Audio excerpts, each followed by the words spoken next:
നമ്മൾ നിസാരമായി തള്ളിക്കളയുന്ന 4 കാര്യങ്ങൾ സൂക്ഷിച്ചാൽ അവന്റെ വീട്ടിൽ ബറക്കത്ത ഒരു കാലത്തും അള്ളാഹു ദാരിദ്ര്യം തരൂല. അള്ളാഹു നമുക്ക് ഈമാൻ നൽകുമാറാകട്ടെ. പറഞ്ഞു തരട്ടെ 4 കാര്യങ്ങൾ. 1 ഇൻഷാ അല്ലാഹ് ചെയ്തൂടെ? 1, സുബഹിക്ക് മുമ്പേ എഴുന്നേൽക്കുന്നവൻ അള്ളാഹു ഒരു കാലത്തും ദാരിദ്ര്യം കൊടുക്കില്ല എന്ന് നബി മുഹമ്മദ് മുസ്തഫ. സുബഹിക്ക് ബാങ്ക് വിളിക്കുന്നതിന് മുമ്പേ എഴുന്നേൽക്കുന്ന മനുഷ്യൻ.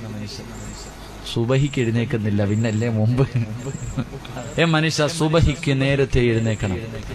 സുബഹിക്ക് ബാങ്ക് വിളിക്കുന്നതിന് മുമ്പേ എഴുന്നേൽക്കുന്നവൻ അല്ലാഹുവിന് ദാരിദ്ര്യം കൊടുക്കൂല. ഞാൻ വിശദീകരിക്കുന്നില്ല. 2 ബാങ്ക് വിളിക്കുന്നതിന് മുമ്പേ ഒതുവെടുക്കുന്ന മനുഷ്യൻ.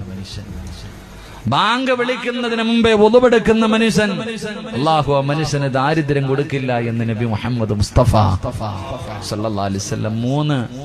3 സുബഹിക്ക് നേരത്തെ എഴുന്നേറ്റു, ഒതുവെടുത്തു, ബാങ്ക്